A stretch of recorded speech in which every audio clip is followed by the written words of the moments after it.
Ini adalah kelas pertarungan untuk para siswa Akademi Sihir, di mana mereka bertarung satu lawan satu untuk mendapatkan nilai tertinggi. Sekarang MC kita, Frey, seorang siswa tahun pertama yang dianggap lemah oleh semua orang, menghadapi David, siswa tahun ketiga terkuat di arena. Hasilnya tampaknya sudah jelas, dan sang senior yakin akan kemenangannya, tetapi Frey tetap sangat santai. Atas aba-aba profesor pertarungan dimulai. David segera merapalkan sebuah batu besar berniat untuk menghancurkan Frey seperti kecoak yang menyedihkan. Itu adalah mantra terkuatnya amukan batu kebanggaan keluarganya yang diwariskan turun-temurun. Sebagai tanggapan, Frey menyiapkan mantra dasar yang paling sederhana. Misil sihir. Para siswa lain terkejut mengira dia sudah gila. Bahkan David pun terhibur yakin bahwa hanya itu yang bisa dilakukan lawannya. Namun saat mantra mereka berbenturan, misil sihir milik Frey benar-benar menghancurkan batu raksasa itu, seolah-olah terbuat dari mentega, dan kemudian menghantam David, bahkan sebelum dia sempat bereaksi. Dia terlempar seperti boneka kain dan terbaring tak sadarkan diri di lantai arena. Semua orang tercengang oleh kemenangan ini, terutama sang profesor, tetapi tidak ada yang tahu kebenarannya. Frey menjadi sekuat ini setelah penyihir kuno terkuat yang dipenjara oleh para dewa di dalam jurang selama 4.000 tahun, menyatu dengan tubuhnya. Semuanya dimulai sekitar 4.000 tahun yang lalu ketika penyihir agung legendaris yang dikenal sebagai Lukas menjadi terlalu besar kepala. Dengan kekuatan dan kemampuan maha kuasa yang dimilikinya secara harfiah, tidak ada kekuatan yang mampu menghentikannya, sehingga para dewa tidak punya pilihan selain turun tangan dan menghentikan kesombongan Lukas. Kemampuannya telah jauh melampaui tingkat kekuatan yang seharusnya bisa dicapai oleh manusia biasa. Jadi para dewa mencabut kemampuannya untuk mengumpulkan mana dan menyegelnya di dalam kehampaan tak berujung, di mana dia akan tetap dalam keadaan stasis untuk selamanya. 4.000 tahun telah berlalu sejak saat itu, dan ceritanya beralih ke sudut pandang seorang anak laki-laki tak berguna yang menjadi korban perundungan karena kelemahannya. Dia tidak hanya dipukuli dan dirundung di akademi setiap hari, tetapi keluarganya juga sangat membencinya. Dia tidak lebih dari sebuah aib di mata ayahnya, noda yang tak terhapuskan pada nama keluarga. Satu-satunya kesalahan anak malang itu adalah dia terlahir lemah, sesuatu yang tidak bisa dia kendalikan, tetapi tetap saja ayahnya tidak mengakuinya sebagai anak. Penghinaan terus-menerus dan trauma yang dialaminya sepanjang hidup hanya karena dia lemah suatu hari membuatnya memikirkan sesuatu yang tak terpikirkan. Dia memutuskan untuk mengakhiri hidupnya. Dia merasa lebih baik bunuh diri daripada terus menjalani kehidupan yang menyedihkan ini. Di sisi lain, Lukas entah bagaimana berhasil terhubung dengan anak ini dan melihatnya menyerah pada kematian yang menyedihkan ini. Dia mendengar keinginan terakhir anak itu, sebuah keinginan untuk dilahirkan kembali sebagai seseorang yang cukup kuat untuk melawan semua orang dan melindungi dirinya sendiri. Mungkin keinginan itu menjadi pemicu yang membantu Lukas terbebas dari belenggunya dan memungkinkannya untuk merasuki tubuh anak itu. Akhirnya, sang penyihir agung yang perkasa telah kembali ke dunia fana. Setelah menghabiskan hampir 4.000 tahun di kehampaan yang gelap, mulai saat ini mereka adalah satu. Frey telah memberinya kebebasan dan sebagai imbalannya, dia bersumpah untuk memberinya kekuatan yang selalu didambakannya. Dengan tujuan baru yang membara di dalam dirinya, Lukas mengalihkan fokusnya pada para demigod. Sebuah pesan membara di benaknya bahwa tunggu saja, pertemuan mereka akan tiba, dan ketika itu terjadi, dia akan siap. Untuk saat ini, dia mencoba mengumpulkan energi di dalam tubuh yang rapuh. Ini perlahan-lahan membentuk dasar yang dapat menampung mana sebanyak mungkin. Jika dia benar-benar ingin menantang para demigod, dia tahu dia harus mengembalikan sebagian besar kekuatan aslinya. Namun jauh di lubuk hatinya, dia juga menyadari bahwa memulihkannya saja tidak cukup. Dia harus mencapai tingkat yang bahkan melampaui dirinya di masa lalu. Sambil terus berlatih, dia mengingatkan dirinya sendiri untuk tidak terburu-buru. Dia menganggap momen ini sebagai kesempatan langka yang membutuhkan 4.000 tahun untuk akhirnya datang. Dia berkata pada dirinya sendiri untuk menggunakan amarahnya dengan bijak dan hanya fokus pada apa yang bisa dicapai sekarang. Jadi dia terus berlatih sambil mendorong batas kemampuannya dan percaya bahwa dengan ini dia mungkin sekarang berada di tingkat kekuatan tier 5, tapi tiba-tiba tubuhnya bereaksi aneh dan dia mulai batuk-batuk hebat. Wajahnya dipenuhi keterkejutan saat dia menyadari apa yang mulai keluar dari mulutnya. Melihatnya lebih dekat, dia pun sadar. Ini adalah kotoran yang terperangkap di dalam tubuh dan jiwanya. Dia mengerti bahwa semua itu harus dikeluarkan dari sistem tubuhnya sepenuhnya. Dengan itu dia terus memaksa semuanya keluar sambil berpikir bahwa tidak boleh ada satu jejak pun yang tersisa. Tapi saat melakukan ini, kondisinya semakin memburuk. Sementara itu, kembali ke akademi, tempat itu dipenuhi oleh para siswa. Di antara mereka, Jack diam-diam berkomentar bahwa David datang lebih awal. David hanya menyebutkan kalau dia bersemangat untuk sesi latih tanding hari ini. Jack menyeringai sambil mengatakan kalau David mungkin bermaksud untuk menghancurkan Frey. Dia dengan santai menyuruhnya untuk pelan-pelan saja, karena Frey itu lemah sekali. David merespons dengan nada mengejek sambil mengingatkan Jack bahwa dia sendiri menghajar Frey habis-habisan baru kemarin. Jack mengangkat bahu sambil mengatakan kalau dia melihat Frey pergi ke ruang kesehatan tadi malam dan bahkan meminum sebotol penuh pil tidur. Wajah David menunjukkan keterkejutan setelah mendengarnya. Jack kemudian mengisyaratkan bahwa mungkin Frey berencana untuk mengakhiri semuanya. David bertanya-tanya apakah orang seperti Frey benar-benar akan melakukan itu. Jack dengan santai mengajukan taruhan. David setuju 10 tiket makan. Kembali di sisi lain, Frey terus memaksakan tubuhnya masih mencoba untuk menjadi lebih kuat. Tapi usahanya itu sangat menguras tenaga. Dia bertanya-tanya berapa banyak kotoran yang telah dia keluarkan sejauh ini. Dia takjub semua ini ada di dalam tubuh seorang remaja. Dia berpikir anak itu pasti sangat menderita meskipun mungkin tidak sebanyak dirinya.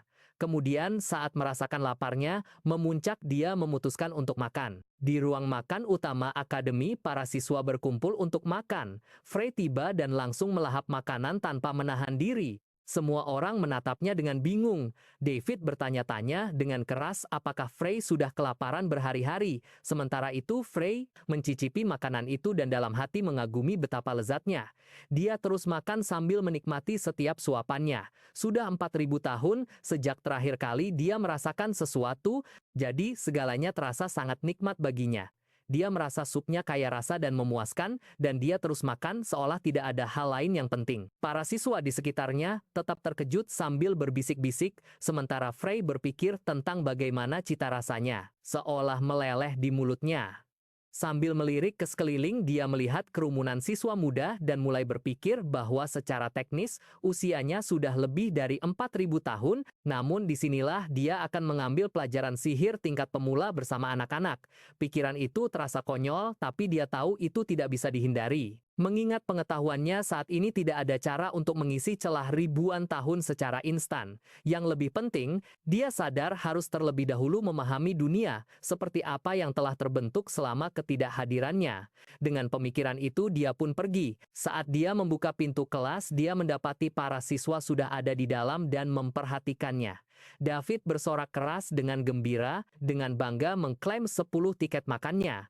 Sambil merayakannya, dia dengan santai mengejek Frey sambil bercanda bahwa si bodoh itu bahkan tidak berhasil mengakhiri hidupnya sendiri. Dia terkekeh dan mengingatkan semua orang sekali lagi betapa pentingnya untuk tetap berpikir positif. Saat Frey melangkah lebih jauh ke dalam, dia menyadari David juga ada di sana.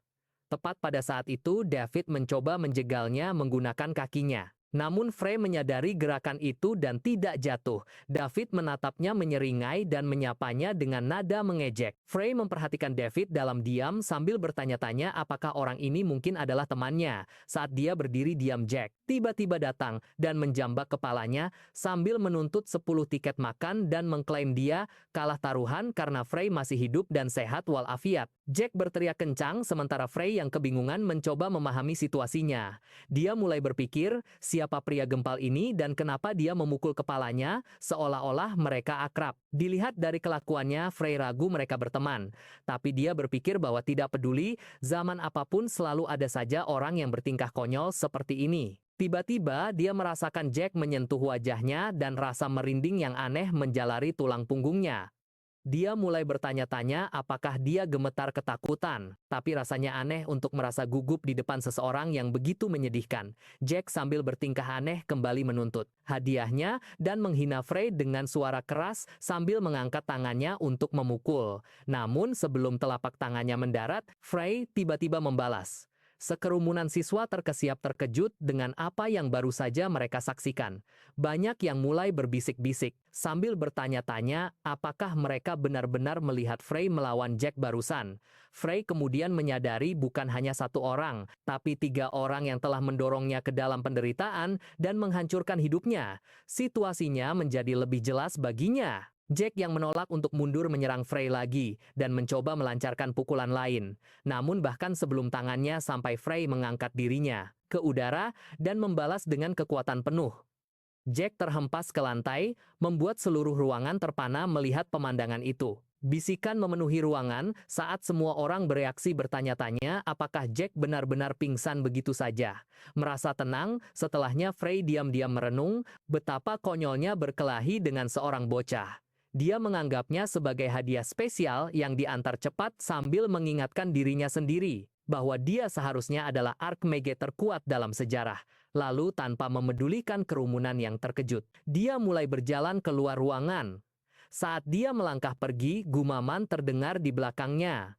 Beberapa siswa bertanya-tanya apakah itu benar-benar Frey, meskipun pikiran mereka sulit untuk mempercayainya.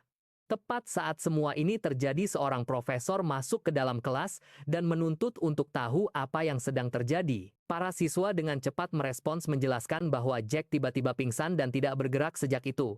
Profesor itu memeriksa kondisi Jack dengan saksama dan menyadari jejak yang tertinggal mengarah pada seni bela diri yang diperkuat dengan mana. Dia diam-diam mencatat bahwa bahkan para instruktur di sekolah ini biasanya tidak akan memiliki keahlian seperti itu, lalu diam-diam bertanya-tanya siapa yang bisa melakukan ini. Pada saat itu profesor lain masuk dan memberitahu semua orang bahwa Profesor Dio sedang pergi mengantar Jack ke ruang kesehatan.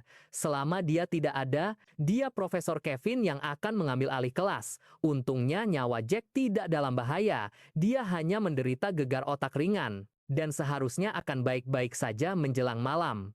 Jadi dia menyuruh para siswa untuk fokus pada pelajaran mereka untuk saat ini seiring situasinya mereda. Profesor Kevin mengamati seisi ruangan. Dia berpikir dalam hati bahwa kelas tahun ini adalah yang paling menarik, terutama dengan banyaknya siswi-siswi imut di sekitar, terutama Isabel yang manis. Sambil mengamati para siswa, dia melihat Frey di antara mereka. Sementara itu, beberapa siswi berbicara di antara mereka dan David diam-diam mengeluh bahwa dia tidak tahan dengan Profesor Kevin, yang tidak pernah melewatkan kesempatan untuk menatap para siswi. Seorang siswi lain mencoba menyuruhnya diam, memperingatkan bahwa Profesor mungkin mendengarnya dan akan menjadikannya target. Saat Profesor Kevin mendekati Frey, dia berkomentar betapa senangnya melihat dia akhirnya masuk kelas.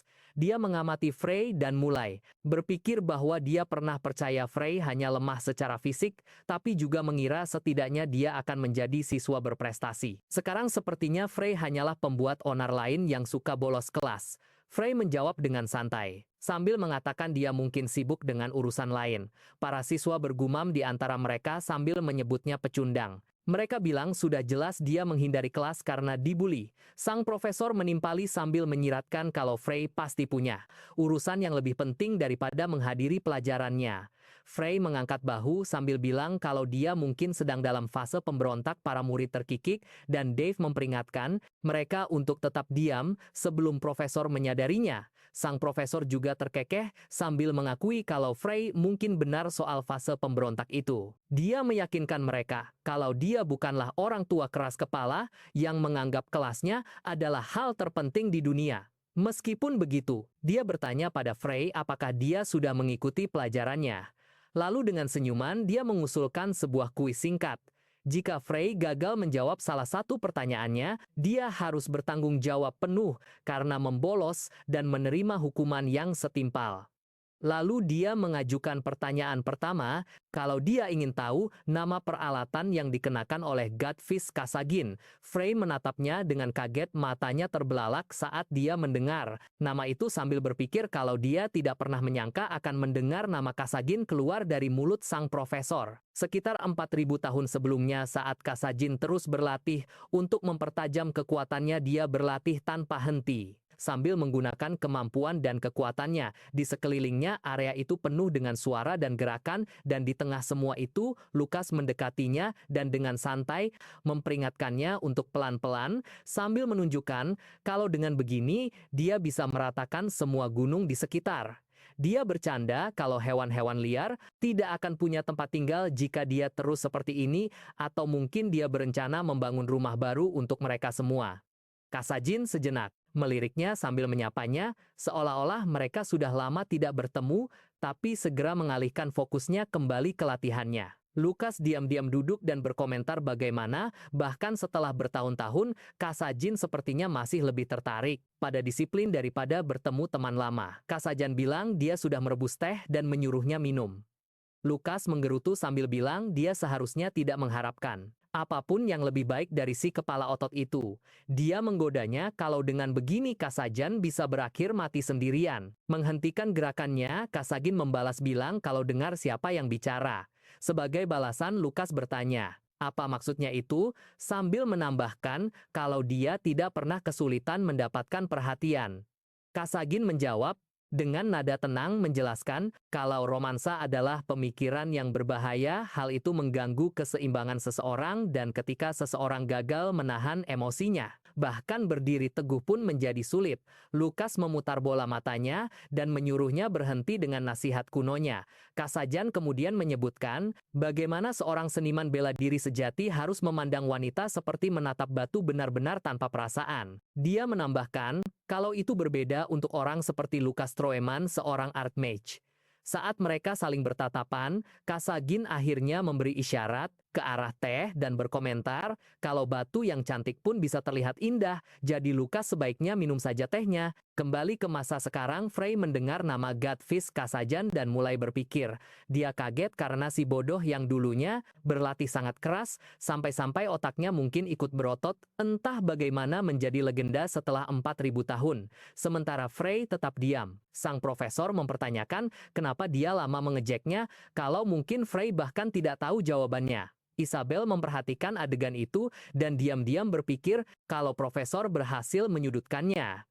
Dia bertanya-tanya bagaimana mungkin ada orang yang diharapkan tahu hal seperti ini, terutama karena tidak ada buku pelajaran yang membahasnya. Dia menduga sang profesor hanya senang memamerkan pengetahuannya yang superior. Akhirnya, dia angkat bicara, menunjukkan kalau pertanyaan itu sepertinya tidak relevan dengan mata pelajaran mereka saat ini, yaitu sejarah studi sihir. Seluruh kelas menoleh ke arahnya jelas terkejut. Sang profesor memanggil namanya sambil mencoba membungkamnya, tapi dia terus berbicara. Dia menjelaskan bahwa Kasagin adalah seorang seniman bela diri yang lebih mengandalkan mana untuk meningkatkan latihan fisiknya, jadi dia berpendapat bahwa Kasagin bahkan tidak seharusnya dianggap sebagai seorang penyihir. Profesor itu melangkah ke arahnya dan membalas sambil bersikeras bahwa Kasagin bukanlah seorang penyihir, tapi kemudian bertanya, apakah dia mencoba mengejek mereka yang mengikuti jalan seni bela diri sihir. Isabel dengan tenang menjawab bahwa hal itu tetap tidak ada hubungannya dengan kelas mereka. Para mahasiswa di sekitarnya terkejut dengan ketegangan yang semakin meningkat. Frey mulai berpikir bahwa menyebut Kasagin seorang penyihir mungkin adalah penghinaan yang sebenarnya. Dia teringat bagaimana Kasagin akan bereaksi dengan keras kepada siapapun yang menggunakan kata sihir di dekatnya. Sementara itu, profesor itu menatap Isabel dan menyeringai sambil mengatakan bahwa percakapan ini bisa menjadi cukup menarik. Dia menyentuh lengannya dan menyarankan untuk melanjutkan perdebatan secara pribadi di labnya. Isabel yang jelas-jelas merasa jijik, menepis tangannya dan mempertanyakan perilakunya. Profesor itu hanya mengejeknya sambil melabelinya sebagai orang yang tidak sopan, dan membalikan tekanan padanya sambil bertanya apakah dia tahu 3 item legendaris yang digunakan oleh Kasagin. Sebelum dia bisa menjawab, Frey tiba-tiba merespons, Dia menyebutkan gauntlet sang raja api sabuk para raksasa dan amulet pusaran sambil menyatakan bahwa Kasagin tidak pernah memakai yang lain. Frey bahkan menyebutkan bagaimana dia dulu sering mengingatkannya untuk peduli pada mode, tapi Kasagin tidak pernah mendengarkan, terutama soal pusaka tua yang melingkar di lehernya itu. Saat dia berbicara, seluruh kelas berbalik menatapnya. Frey dengan santai bertanya, apakah dia salah? Profesor itu diam-diam mengakui bahwa jawabannya benar. Frey kemudian meninggikan suaranya, sambil menyatakan bahwa tentu saja dia tahu apa yang biasa dipakai si bodoh itu. Para mahasiswa berbisik-bisik bahwa Frey bertingkah aneh dan terlihat agak terlalu aneh hari ini. Profesor itu kemudian mengalihkan perhatiannya kembali ke Isabel, dan dengan dingin mengklaim bahwa dia perlu diajari disiplin yang benar. Dia mencengkeram tangannya dan menuntutnya untuk mengikutinya ke laboratoriumnya.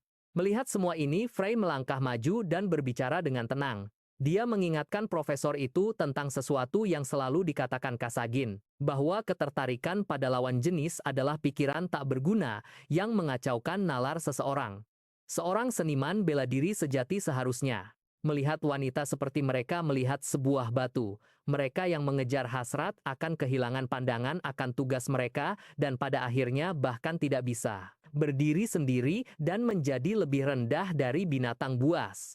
Profesor itu balas menatap dan bertanya apa maksud Frey. Frey mengangkat bahu dan menyebutkan, dia hanya mengatakannya karena jelas-jelas Kasagin pasti salah mengingat profesor masih berdiri tegak dengan kedua kakinya. Mendengar kata-kata itu, ekspresi profesor menjadi gelap karena amarah. Dia dengan marah meneriakkan nama Frey sambil menuntut untuk tahu apakah dia sudah gila. Dia mengklaim bahwa hanya karena Frey beruntung dengan satu jawaban bukan berarti dia bisa bersikap sombong. Kemudian, dia menantangnya lagi sambil menyatakan bahwa jika dia salah menjawab, satu pertanyaan lagi saja, kau akan menghadapi hukuman yang pantas. Sebagai seorang mahasiswa akademi, Frey mendengarkan dengan saksama saat profesor mulai mengajukan pertanyaan berikutnya. Profesor Kevin berdiri membeku tertegun setelah mengajukan pertanyaan terakhir. Dia yakin telah menanyakan segalanya, bahkan memasukkan topik yang tidak jelas seperti era cahaya. Sesuatu yang bahkan instruktur lain pun seharusnya tidak tahu. Dia bertanya-tanya dalam hati apakah ini benar-benar Frey yang sama yang pernah dicap sebagai kegagalan terbesar akademi. Sementara itu Frey diam-diam menyadari bahwa sudah waktunya makan siang. Dengan santai dia memberitahu profesor bahwa dia berasumsi tidak ada lagi pertanyaan yang tersisa. Kuisnya memang menghibur, tapi sekarang rasa lapar mengambil alih. Profesor Kevin memperhatikannya pergi dan diam-diam bertanya-tanya bagaimana seorang mahasiswa bisa mengetahui fakta yang berasal dari 4.000 tahun yang lalu. Masih bingung dia bergumam bahwa sesi telah berakhir saat Frey bergegas pergi. Seorang murid bisa tahu fakta dari 4.000 tahun yang lalu. Masih bingung dia bergumam bahwa sesi telah berakhir saat Frey bergegas pergi. Dia berterima kasih kepada profesor atas pelajarannya. Saat itu juga, Isabel memanggil dari belakang sambil bertanya apakah dia akan ke kafetaria. Dia sadar Frey mengabaikannya sepenuhnya tapi tetap mengikutinya. Frey berhenti dan berbalik sambil bertanya kenapa Isabel terus membuntutinya. Dia dengan tenang menjawab bahwa dia juga sedang dalam perjalanan untuk mencari makan. Frey mengangkat alis melihat cara bicaranya yang aneh dan bertanya kenapa dia berbicara seperti itu. Isabel menjelaskan bahwa begitulah cara dia dibesarkan saat mereka akhirnya tiba di kafetaria. Mata Frey berbinar saat melihat makanan. Isabel bertanya apakah dia berencana memakan semua itu sendirian. Frey berkomentar bahwa kau juga akan makan sebanyak ini jika tidak makan selama 4.000 tahun. Karena kelaparan dia dengan cepat mulai menumpuk piringnya. Terkejut Isabel bertanya apa maksudnya dengan 4.000 tahun. Frey menepis rasa penasarannya sambil mengatakan yang terus mengikutinya. Isabel mengklarifikasi bahwa itu tidak seperti yang dia pikirkan, dia hanya tidak punya tempat duduk lain. Lalu rasa penasarannya muncul lagi dan dia bertanya bagaimana Frey bisa tahu begitu banyak tentang era cahaya. Frey merespons seolah menyatakan hal yang sudah jelas. sambil merujuk pada masa 4.000 tahun yang lalu, ketika 4 pahlawan besar menjelajahi dunia. Periode itu yang dikenal sebagai era cahaya,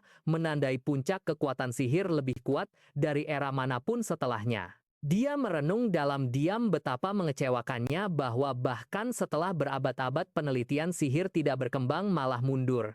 Dia bertanya-tanya apakah itu bagian dari skema para setengah dewa. Pada saat yang sama, Isabel memikirkan tentang 4 sosok legendaris yang membentuk sejarah sihir Godfish Kasajan, Sage Brilian, Caesar Straw Iris, si penyihir kegelapan yang mendirikan Peace, dan Archmage paling terkenal dari semuanya, Lucas Stroman. Dia diam-diam mengaguminya sambil menganggapnya yang terhebat di antara mereka. Sebuah pikiran terlintas di benaknya, jika dia masih hidup hari ini, dia mungkin ingin menikahinya. Tiba-tiba Frey tertawa terbahak-bahak. Isabel tampak bingung dan bertanya apa yang lucu. Masih tertawa, Frey merasa lucu bahwa seorang gadis seusianya ingin melamar orang seperti itu. Isabel menjadi kesal sambil mempertanyakan apa maksudnya. Frey menggodanya sambil mengatakan dia tersanjung dengan lamarannya, tapi tidak tertarik pada anak-anak. Tersinggung, Isabel bersikeras tidak pernah mengatakan hal seperti itu. Saat mereka makan, beberapa murid di dekatnya mulai berbisik-bisik. Mereka melihat Isabel makan siang dengan Frey dan membicarakannya. Salah satu dari mereka ingat melihat Isabel mengejarnya tadi. Mereka bertanya-tanya mengapa orang seperti dia, yang berada di peringkat teratas akademi, mau menghabiskan waktu dengan Frey. Mereka bahkan menyebutkan bahwa Isabel pernah menolak David, namun melihat David mendekat mereka cepat-cepat meralat sambil bersikeras tidak bermaksud menyinggung. David sambil mengawasi dari kejauhan mengatupkan rahangnya. Pemandangan Frey membuatnya sangat kesal. Kembali ke meja, Isabel membahas pertanyaan terakhir Profesor Kevin. Dia bilang dia ingat jawaban Frey adalah asimilasi pelatihan dan pertarungan, tapi berdasarkan apa yang dia tahu hanya 2 dari itu. Asimilasi dan pelatihan yang pernah diakui sebagai metode nyata. Isabel kemudian bertanya padanya berharap untuk mengerti bagaimana cara menjadi lebih kuat melalui metode pertarungan. Sebagai tanggapan, Frey dengan santai menanyakan tiernya saat ini. Dia memberitahunya bahwa dia masih di tahap awal tier 3. Frey mengangguk sedikit sambil berkomentar bahwa itu mengesankan untuk seseorang yang begitu muda. Isabel berkomentar bahwa sepanjang hari ini cara bicara Frey membuatnya tampak jauh lebih tua dari penampilannya. Dengan senyum tipis, dia berkata bahwa pada dasarnya dia adalah peninggalan hidup. Penasaran, Isabel bertanya-tanya apakah mereka tidak seumuran. Awalnya Frey setuju, tapi kemudian segera mengambilnya kembali. Karena bingung, gadis itu bertanya apa maksudnya yang sebenarnya, tapi bukannya menjawab, pria itu malah bersandar dan nyeletuk kalau dia sudah sangat kenyang. Dia menatap tak percaya terkejut karena Frey benar-benar menghabiskan semua yang ada di nampannya. Frey mengabaikannya dan menasihati agar Isabel makan dengan santai saat dia bersiap-siap untuk pergi. Isabel dengan cepat menghentikannya sambil mengingatkan bahwa dia belum menjawab pertanyaannya tadi. Dia masih ingin tahu latihan seperti apa yang termasuk dalam metode bertarung itu. Frey akhirnya menyuruhnya untuk fokus belajar saja sambil menjelaskan bahwa pengetahuannya tidak berasal dari buku. Semuanya berdasarkan pengalaman nyata, itulah sebabnya mungkin tidak mengikuti metode biasa. Isabel terdiam terkejut dengan pengakuan ini. Itu membuatnya tercengang bahwa seseorang yang begitu muda tampaknya berbicara dari pengalaman langsung yang sesungguhnya. Dengan pelan dia bertanya hampir berbisik siapa sebenarnya Frey itu. Profesor Jane memberitahu para murid bahwa sesi hari ini berpusat pada pertarungan langsung, latihan. Agar adil, dia menyebutkan bahwa semua orang hanya diizinkan menggunakan sihir tingkat 1. David, yang dipenuhi semangat, berpikir bahwa momen yang telah ditunggunya akhirnya tiba. Sementara itu, Isabel menjadi penasaran dan menanyakan detail lebih lanjut tentang teknik bertarung itu. Sang profesor menjelaskan bahwa selain batasan sihir, semua hal lainnya akan meniru pertarungan sungguhan. Bahkan jika ada yang terluka, tidak akan ada bantuan yang diberikan, jadi mereka harus menganggap latihan ini seserius pertarungan nyata. Di tengah-tengah ini, Frey memulai percakapan tentang sang profesor. Isabel terkejut memastikan apakah yang dia maksud adalah Profesor Jane. Frey membenarkan dan mengungkapkan kekagumannya, sambil menyebutnya cantik. Terkejut Isabel bertanya apakah dia serius menyukainya.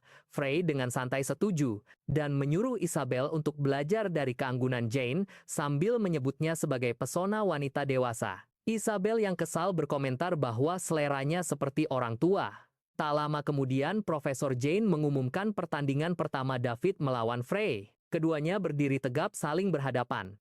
David yang tidak bisa menyembunyikan kegembiraannya menyapa temannya dan berbagi betapa dia sangat menantikan pertarungan ini, bahkan sampai tidak bisa tidur karenanya. Kerumunan berkumpul antusias untuk menonton, tapi kemudian tanpa diduga, Frey berjalan mendekat dan tiba-tiba memegang Profesor Jane. Semua orang terkesiap tak percaya. Frey mengaku bahwa saat pertama kali melihatnya dia menyadari alasan sebenarnya dia terbangun dari tidur panjangnya. Profesor Jane menatapnya jelas tertegun. Frey melanjutkan sambil mengklaim bahwa pesonanya lah yang membangunkannya, dan meskipun penampilannya muda, dia merasa jauh lebih tua dalam pikiran dan hati. Menyaksikan kejadian ini, Isabel menjadi semakin jengkel. Frey kemudian bertanya kepada profesor apakah dia mengizinkannya untuk menemani dirinya untuk makan malam. Sang profesor dengan tegas mengingatkannya untuk tetap fokus pada pertandingan dan memperingatkannya untuk tidak melewati batas lagi. Masih gigih Frey menawarkan kesepakatan bahwa jika dia memenangkan duel, dia ingin mengajaknya makan malam. Sang profesor sedikit geli merespons dengan kejutan. Jika dia berhasil menang, justru dialah yang akan mentraktirnya.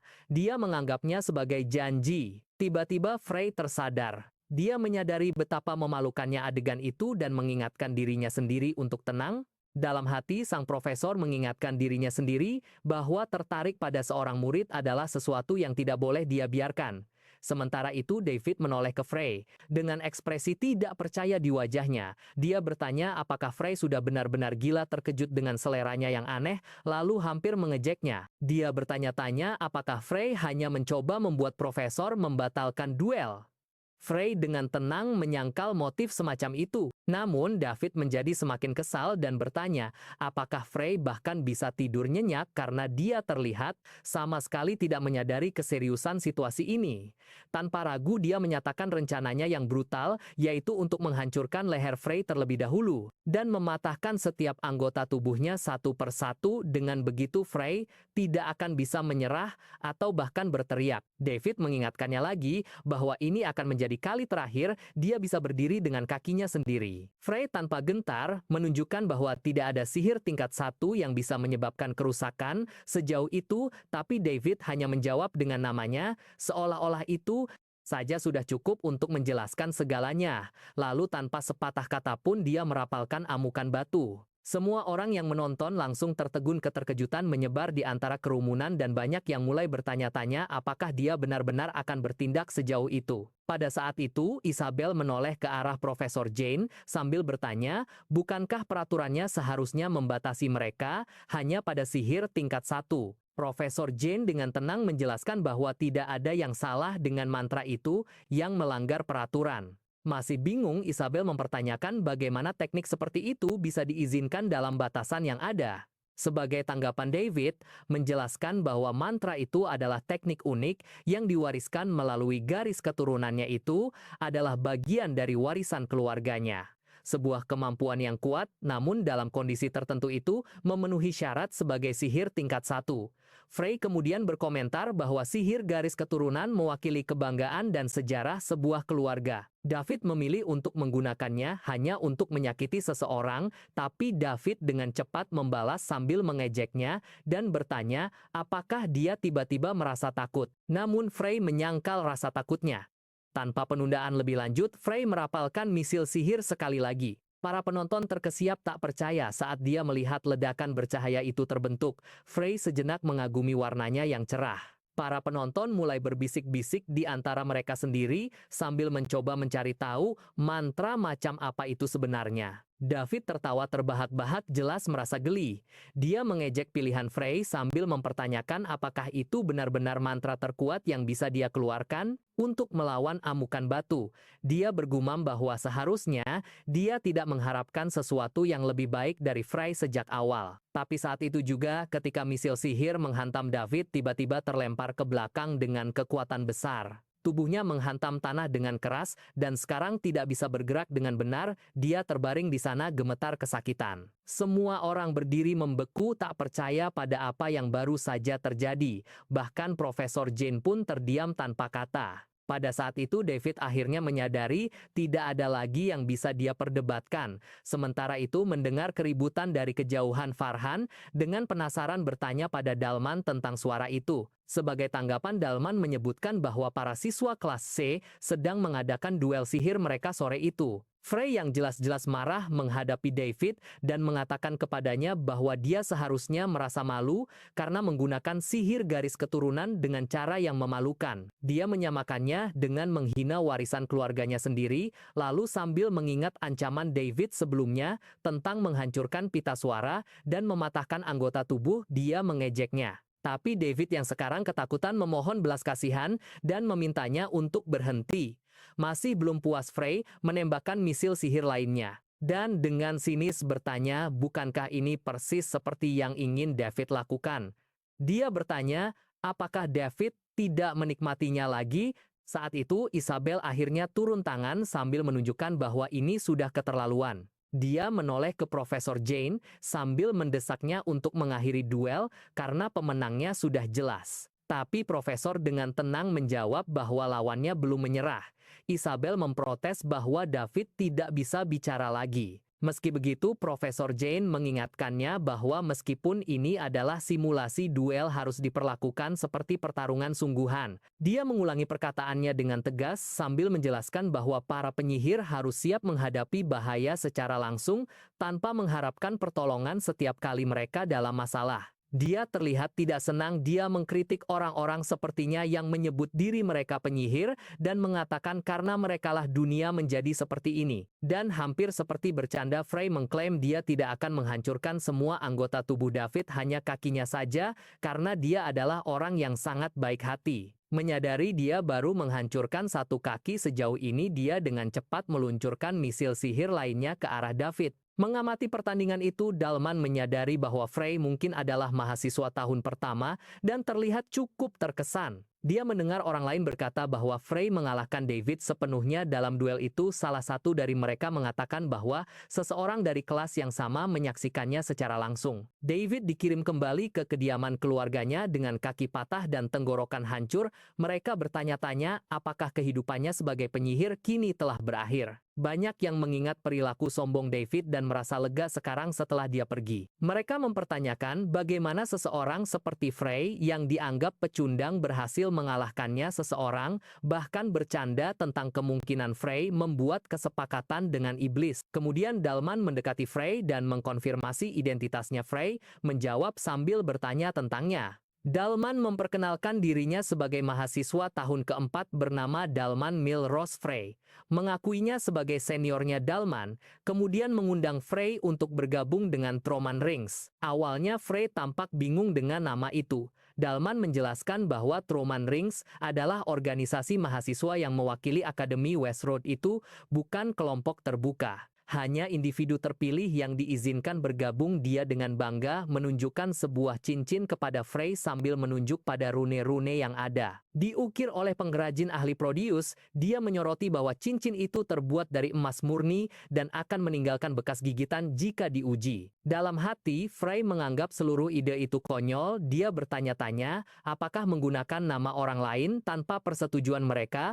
bukanlah suatu bentuk pelanggaran hak. Sementara itu, Dalman melanjutkan sambil mengatakan bahwa memiliki cincin itu menjamin kehidupan yang stabil bahkan setelah lulus. Dia tidak perlu khawatir tentang makanan atau kelangsungan hidup. Ini mengingatkan Frey pada sesuatu yang penting: dia tidak pernah meninggalkan ahli waris di era ini. Artinya dia tidak memiliki catatan keluarga atau warisan untuk melindungi namanya. Dalman yang tidak sadar terus berbicara dan menyebutkan ada seseorang yang sangat mengejutkan yang memimpin Troman Rings. Tepat saat dia akan mengungkapkan identitas pemimpinnya, Frey memotongnya sambil menolak tawaran itu. Dalman menjadi sangat kesal dan mempertanyakan keputusan Frey sambil mencoba menekankan pentingnya Troman Rings. Namun pada saat itu Ferran muncul dan menyuruh Dalman untuk melepaskannya karena Frey jelas tidak akan berubah pikiran. Mengenali Ferran Jundalman dengan hormat menyapanya Ferran, kemudian menoleh ke Frey dan menyebutkan ini adalah pertama kalinya mereka bertemu secara langsung. Dia memperkenalkan dirinya sebagai pemimpin Troman Rings. Ferran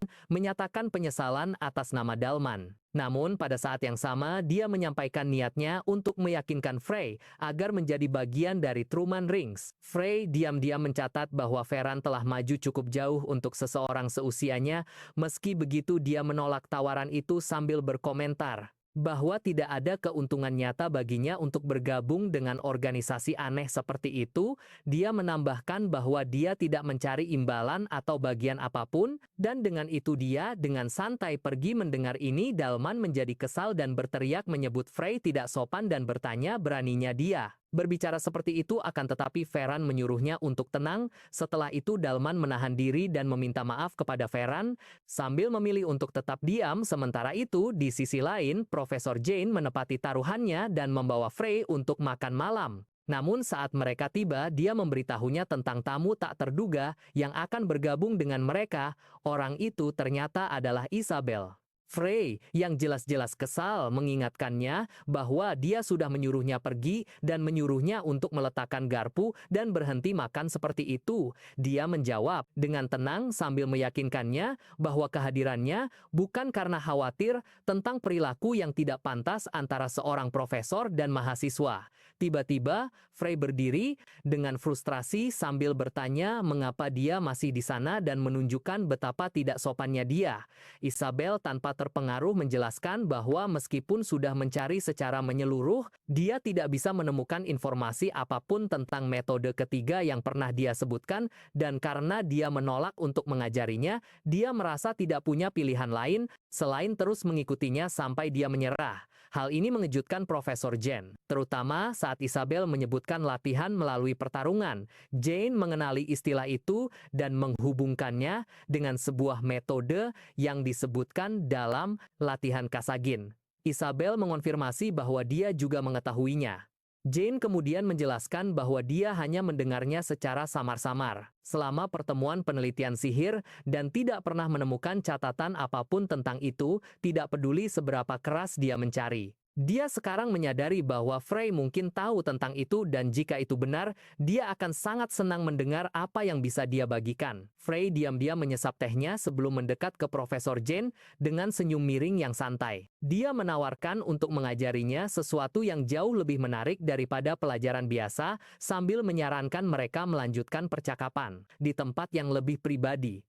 Jane yang terkejut mulai bertanya pada dirinya sendiri. Dia bertanya-tanya mengapa dia merasa seperti ini, dan mengingatkan dirinya sendiri bahwa dia adalah seorang mahasiswa dan jauh lebih muda darinya.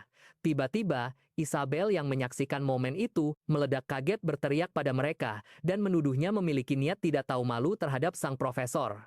Frey yang jelas-jelas kesal bertanya lagi, mengapa dia masih belum pergi? Saat keributan mereda pikirannya melayang ke tempat lain. Dia merenungkan betapa anehnya semua ini terasa. Jika demigod benar-benar memegang kendali mutlak atas dunia ini, maka keberadaannya sendiri seharusnya dianggap sebagai ancaman.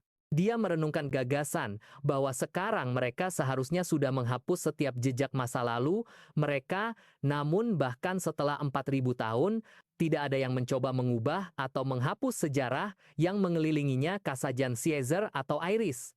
Ini membuatnya bertanya-tanya. Mungkinkah masih ada individu yang menjunjung tinggi cita-cita mereka dan melawan kekuasaan demigod bahkan sampai sekarang? Saat berdiri di sana tenggelam dalam pikirannya, Isabel melangkah lebih dekat. Frey kemudian menoleh padanya dengan pertanyaan penasaran bahwa dia ingin tahu siapa yang memimpin akademi. Dia bereaksi dengan sedikit tidak percaya sambil menyebutnya pertanyaan yang kekanak-kanakan, namun dia dengan belak-belakan menyuruhnya berhenti mengelak dan bersikeras agar dia menjawab. Dia bertanya siapa penyihir terkuat di antara para profesor dan para mahasiswa. Dia membalas dengan menunjukkan bahwa dia selalu mengabaikan pertanyaannya, tapi kali ini dia berjanji akan memberinya jawaban jika dia menjawab lebih dulu. Matanya berbinar karena terkejut sambil bertanya apakah dia benar-benar bersungguh-sungguh. Dia merespons dengan bertanya mengapa hal itu membuatnya begitu bahagia. Tetap saja dia melanjutkan untuk menjelaskan bahwa di antara para mahasiswa penyihir yang paling mumpuni, kemungkinan besar adalah Foran Jun. Sedangkan untuk para profesor, kemungkinannya antara Profesor Dio atau Profesor Adelia. Namun menurut pendapatnya, sosok terkuat yang terhubung dengan akademi adalah bibinya. Frey tampak terkejut dan langsung mengerti. Bibinya tidak lain adalah kepala Akademi West Road Nona Cyrus Trisnine. Pada saat itu Profesor Jane ikut menimpali, sambil menambahkan bahwa wanita ini adalah penyihir level 6 yang terkenal di seluruh kekaisaran sebagai Ratu Es. Frey merasakan gelombang keterkejutan setelah mendengar tentang tingkat 6. Dalam benaknya dia merenungkan bahwa setidaknya secara teori seorang penyihir bisa mencapai hingga level 9.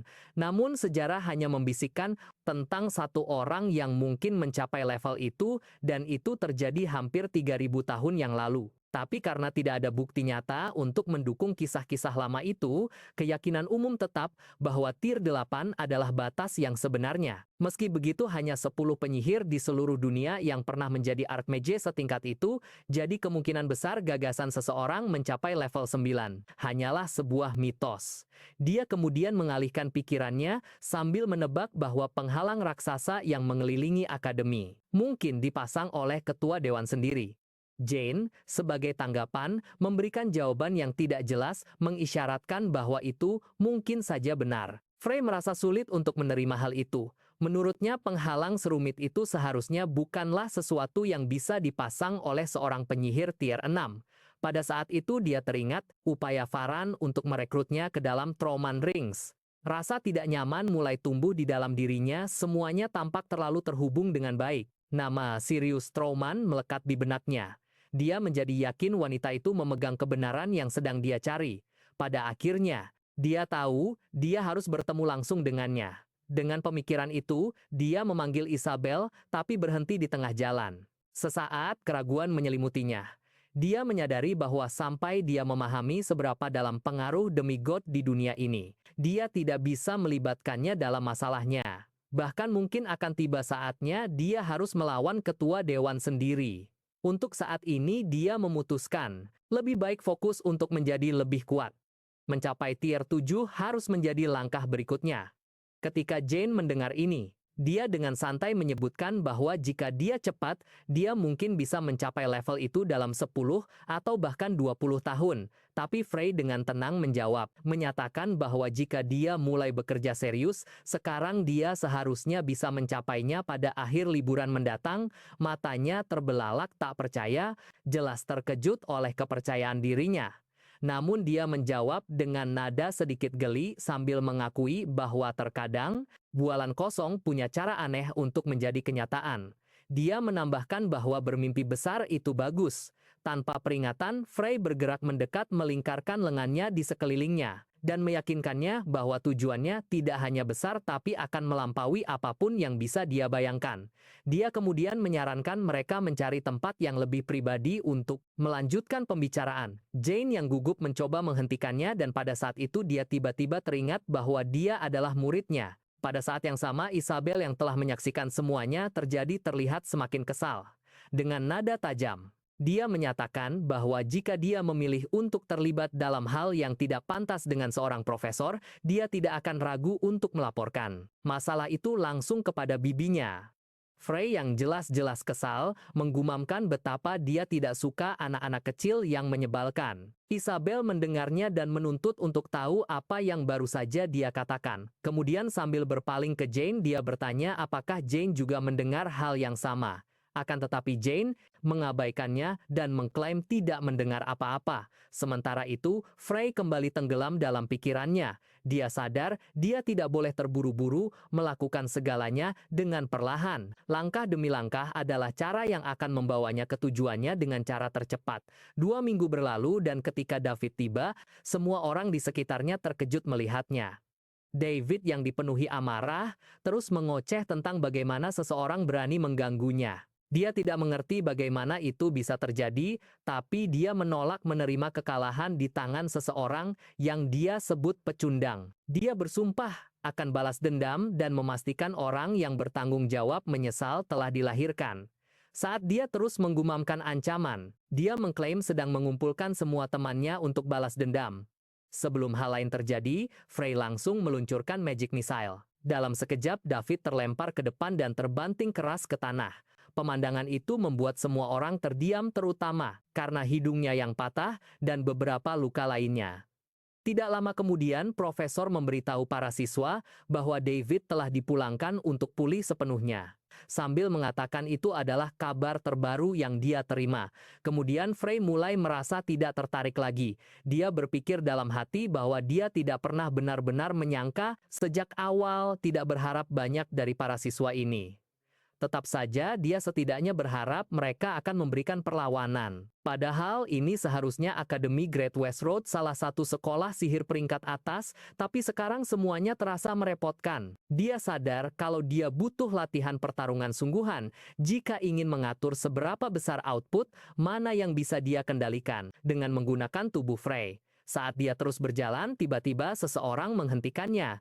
Seorang pria muncul sambil memintanya untuk menunggu. Dia langsung bertanya apakah Frey yang melukai David. Tanpa menunggu jawaban, dia menyuruh Frey untuk ikut dengannya sebentar. Dia lalu mengakui kalau sihir Frey sepertinya lumayan hebat sebelum bertanya apa dia tahu siapa yang sedang dihadapinya. Pria itu memperkenalkan dirinya sebagai Alex Dramedy. Ternyata dia adalah paling senior di antara semua kakak kelas yang seharusnya dikagumi semua orang. Katanya pecundang seperti Frey bisa hancur hanya dengan tatapannya. Dan sekarang senior yang katanya seperti dewa ini sedang berhadapan dengan orang yang dia sebut sampah tidak berguna. Tiba-tiba saja Alex menantang Frey dengan sangat marah sambil bertanya apa yang telah dia lakukan pada junior kesayangannya David. Dia menuduh Frey telah mematahkan kaki dan hidung David dan bersikeras kalau Frey harus membayar semua perbuatannya. Dia menuntut Frey untuk mendengarkan kata-katanya. Di saat yang sama, Frey mulai bertanya-tanya dalam hati, apa orang ini benar-benar mau berkelahi atau hanya datang untuk mengoceh tidak jelas? Sambil mencoba memahami situasinya, Frey dengan tenang bertanya apa mereka semua datang kemari hanya untuk mengganggunya. Tapi Alex langsung membentak sambil mengingatkan agar dia tahu diri dan menunjukkan sedikit rasa hormat pada seniornya. Frey yang mulai merasa jengkel berpikir dalam hati kalau mereka ini hanyalah bocah-bocah ingusan. Alex yang jelas kesal menuduh Frey meremehkan mereka. Dia mengingatkan Frey hanya karena berhasil mengalahkan David, bukan berarti dia bisa lolos begitu saja. Dia mengungkapkan kalau dia pernah ikut dalam turnamen seni bela diri sihir dan meraih peringkat ke-16 yang menurutnya sudah cukup membuktikan betapa seriusnya situasi ini. Katanya hari ini akan menjadi hari kejatuhan Frey. Frey yang tidak terkesan sama sekali berpikir dalam hati betapa dramatisnya perkenalan itu, apalagi ini keluar dari mulut seorang preman sekolah biasa yang memutuskan untuk mengeroyok satu siswa. Alex bersikeras kalau yang lain hanya menonton dan bilang dia tidak butuh bantuan untuk menghabisi orang seperti Frey, sambil mengklaim bisa melakukannya hanya dengan satu pukulan. Tapi bahkan sebelum dia selesai, bicara Frey dengan santai mengeluarkan Magic Missile, seketika Alex dan semua penonton terhempas keras ke tanah. Saat Alex tersungkur, kerumunan mulai meneriakkan namanya dengan kaget. Beberapa dari mereka menunjuk Frey sambil berteriak dan menyebutnya tidak sopan. Mereka protes kalau sudah jadi aturan dasar untuk menunggu sampai lawan selesai bicara atau berubah wujud. Frey dengan wajah sama sekali tidak tertarik menjawab dengan ketus dalam hatinya. Tidak percaya kalau dia harus terlibat dalam kekacauan konyol dengan sekelompok bocah bodoh ini. Kerumunan yang semakin marah mengancam akan memberinya pelajaran. Seseorang maju sambil memperkenalkan diri sebagai Golgorex, pewaris keluarga Gilar. Tak lama yang lain menyusul dan menyebut dirinya Frix, putra dari keluarga Penarok. Sebagai balasan, Frey hanya menyatakan serangannya dan melepaskan Magic Missile lagi. Seketika, kekacauan pun terjadi. Semua orang mulai berlari ke arahnya sambil berteriak untuk menangkapnya, tapi Frey tetap diam di tempat sambil menembakkan Magic Missile tanpa henti. Satu persatu semua penyerang terhempas ke tanah, bahkan tidak mampu untuk berdiri. Setelah pertarungan usai, Frey duduk sambil melihat sekeliling ke arah gerombolan yang kalah dan terkapar di tanah. Dia menghela napas pelan sambil merasa sangat bosan. Dia berpikir kalau tidak ada satupun dari mereka yang menarik. Dan sekarang karena semuanya jadi sangat membosankan, dia mulai merasa mungkin dirinya sendiri juga berubah menjadi berandalan yang membosankan. Sementara Frey beristirahat dengan tenang, Isabel tiba-tiba menghampirinya dan bertanya apa yang sedang dia lakukan. Dia langsung merasa kesal melihatnya lagi. Dia lalu membahas rumor yang menyebar di kampus. Rupanya sekarang dia dikenal sebagai murid yang terkenal jahat, yang telah mengalahkan setiap berandalan hanya dengan menggunakan misil sihir menurutnya. Murid-murid lain bahkan mulai mengaguminya dengan julukan baru Misil Maut Maha Kuasa. Freya setelah mendengar julukan itu meringis dalam hati. Dia pikir itu benar-benar memalukan. Tetap saja dia bertanya-tanya apalagi yang harus dia lakukan. Sejauh ini tidak ada yang memaksanya menggunakan sihir yang lebih kuat dari misil sihir. Sementara itu, Isabel memperhatikannya dan diam-diam berpikir betapa menawannya penampilan pria itu. Karena penasaran, dia lalu bertanya apa yang membawanya ke sana. Dia menjelaskan bahwa dia mengikuti saran yang diberikannya sebelumnya mengenai campuran alkimia. Dia sudah tahu bahwa darah troll bekerja dengan baik dalam campuran itu, tetapi setelah menggunakan rasio 7:3 yang dia rekomendasikan dengan kristal sihir, hasilnya sukses luar biasa. Sebagai tanggapan, Freya dengan tenang mengatakan bahwa dia bisa mendapatkan hasil yang lebih baik lagi dengan menggunakan darah setengah troll. Darah semacam itu memiliki jumlah elemen rusak yang pas untuk campuran tersebut. Isabel yang jelas terkesan bereaksi seolah wawasan seperti ini darinya bukanlah kejutan. Dia lalu bertanya apa yang akan dia ajarkan selanjutnya. Pada saat itu Frey berhenti untuk merenung. Dia mendapati dirinya bertanya-tanya sejak kapan dia menjadi seorang mentor. Namun dia menyadari bahwa gadis itu memang memiliki potensi yang bagus. Dengan bimbingan yang tepat, dia mungkin bisa mencapai level 7 atau bahkan naik ke level 8. Akhirnya dia setuju untuk melatihnya teknik itu. Mendengar ini membuatnya benar-benar bahagia. Dia lalu menambahkan bahwa mereka akan menghabiskan liburan dalam perjalanan yang sepenuhnya berfokus pada latihan. Jika dia memilih untuk bergabung dengannya, dia berjanji akan menunjukkan padanya apa arti sebenarnya belajar melalui metode pertarungan. Namun dia memastikan gadis itu mengerti risikonya bahwa ini tidak akan mudah. Ada kemungkinan nyata dia tidak akan kembali hidup-hidup. Jika dia tidak sepenuhnya siap, dia harus mundur sekarang. Tapi yang mengejutkannya, dia menerima tanpa ragu-ragu. Dia bilang dia siap selama dia setuju untuk menerimanya sebagai muridnya. Saat Isabel dan Frey berdiri berhadapan, Frey memperhatikan dia membawa tas yang sangat besar. Dia menanyakannya sambil bertanya apakah dia berencana untuk pergi berkemah. Dia menjawab dengan nada sedikit ketus sambil bersikeras bahwa wanita membutuhkan banyak barang untuk persiapan perjalanan dan tantangan. Apa yang pria sepertinya tahu tentang itu? Lalu, sambil mengalihkan topik, dia dengan penasaran bertanya kemana tujuan mereka.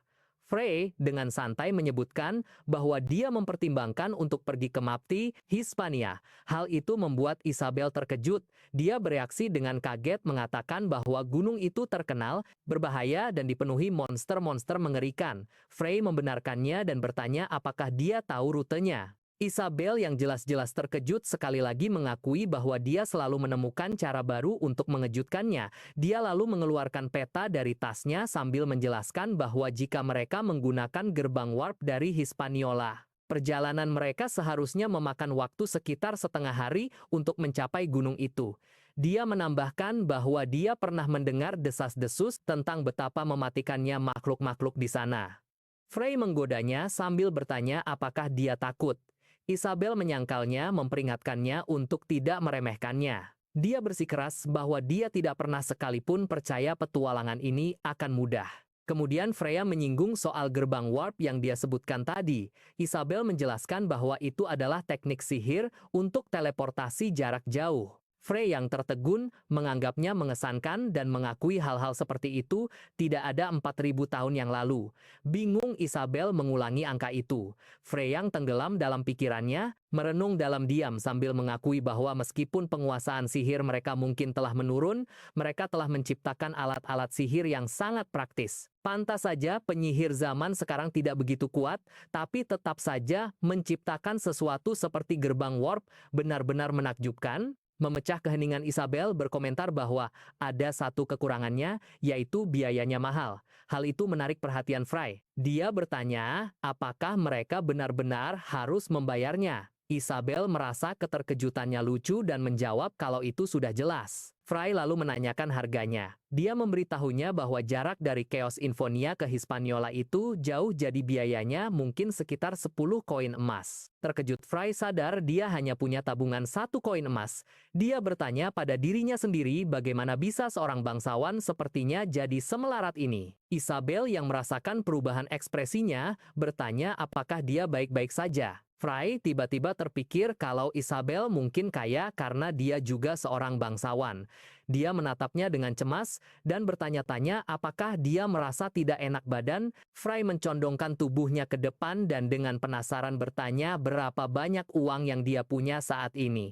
Isabel menjawab dengan bingung sambil mengatakan dia tidak membawa sepeser pun.